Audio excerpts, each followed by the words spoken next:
FIFA has somehow done the impossible at this World Cup.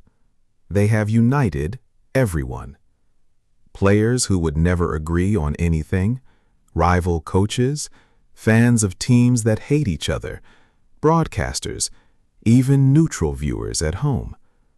All of them pointing at the same thing, and all of them angry about it. And it is not a refereeing decision, or a red card, or a missed penalty. It is a 3-minute break for a drink of water. On paper, it sounds like the most harmless idea in football. A pause in the heat so the players can rehydrate. So how did a water break become the most hated thing at the entire tournament, with stadiums booing and captains calling it out on camera? Because once you see where those 3 minutes are actually going, you cannot unsee it. Here is the rule. Back in December, FIFA announced that all 104 matches at this World Cup would stop for a 3-minute hydration break, roughly midway through each half. Their words were that players would benefit from the breaks because FIFA prioritizes player welfare. And to be fair, there is a real problem underneath this. This is the first World Cup played across the United States, Canada, and Mexico in high summer, and experts warned it could be the hottest World Cup ever, with as many as 1 in 4 games at risk of dangerous heat. So a cooling break is not a crazy idea. But here is the detail that changed everything. FIFA wrote that there would be no weather or temperature condition attached. The breaks happen in every single game, called by the referee, no matter what. Even indoors, even in air conditioning. And that is where the story turns, because those 3 minutes are not empty. FIFA gave broadcasters the green light to run commercials during the hydration breaks. So in the United States, when Fox cut to a full-screen advert during the second half of the opening match between Mexico and South Africa, fans at home actually missed live action. The game was still going. They were watching a commercial. And the numbers explain why. A 30-second slot on Fox reportedly ran between $200,000 and $300,000 in the early games, and up to $750,000 for United States matches.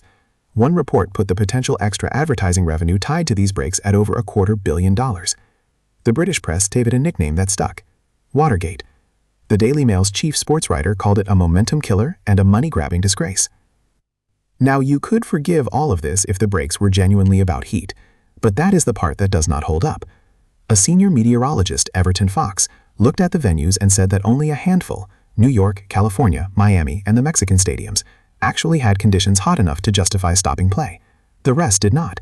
And remember, several of these stadiums are indoors, with air conditioning: Dallas, Houston, Atlanta, Vancouver. When the Netherlands drew 2-2 with Japan, that game was at the climate-controlled stadium in Arlington, Texas, and it still got chopped into 4 pieces by the breaks. One report noted an opening game break being called in the 67th minute when it was around 74 degrees Fahrenheit. That is mild. That is a pleasant evening. There was no heat emergency. There was just a scheduled, mandatory pause with a commercial waiting inside it. So the football world pushed back, and this is the part that is genuinely rare. Listen to who is saying the same thing. Canada's Alistair Gonston put it bluntly. He said the hydration break turned into a commercial break, and that it is probably making some more money for FIFA. The United States coach, Mauricio Pochettino, said, "I don't like it. I only like it when the conditions are extreme. When the conditions are good, it is unnecessary." The American legend Carly Lloyd tweeted 3 words: "I hate it." Netherlands captain Virgil van Dijk said, "You have to judge it game by game, not blanket it across every match." And Uruguay's coach, Marcelo Bielsa, one of the most respected minds in the sport, criticized it publicly too. Players, coaches, pundits, and fans, who agree on almost nothing, all landed in the same place. And in the stands, when the referee signaled the break during England against Croatia, the crowd simply booed. And there is a second problem, one that goes beyond money. These breaks may be changing the games themselves. France's coach Didier Deschamps said, "It is almost 4 quarters now, where before we had 2 halves, and that it disrupts the momentum of a match." Belgium's coach Rudi Garcia was even sharper. He called it a coaching break, more than a cooling break. Think about what that means.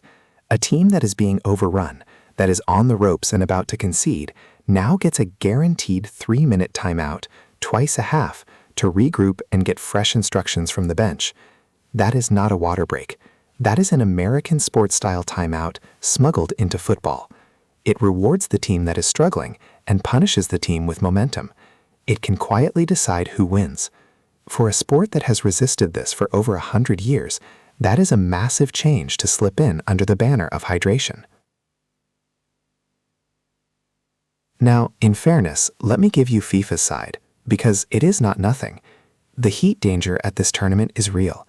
We have seen players in earlier rounds visibly struggling, soaked, gasping, draping ice around their necks.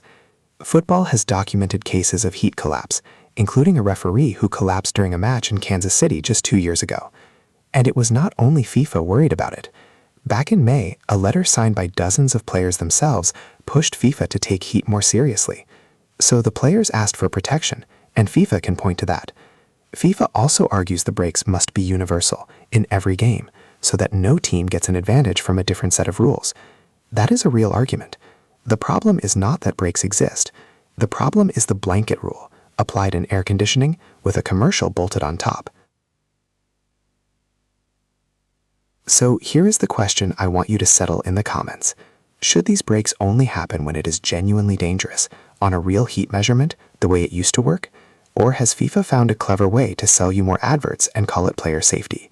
Tell me what you think, because honestly, the split on this one is fascinating, and I read every reply. And here's the bigger worry. The people who study this say these breaks are far too lucrative for FIFA to ever give up, which means what you are watching right now might just be the new normal for every World Cup to come. This channel breaks down every story of World Cup 2026, the football and the business behind it, as it happens. If that is the version of the World Cup you actually want, hit subscribe, because there's a new story almost every single day. I'll see you at the next one.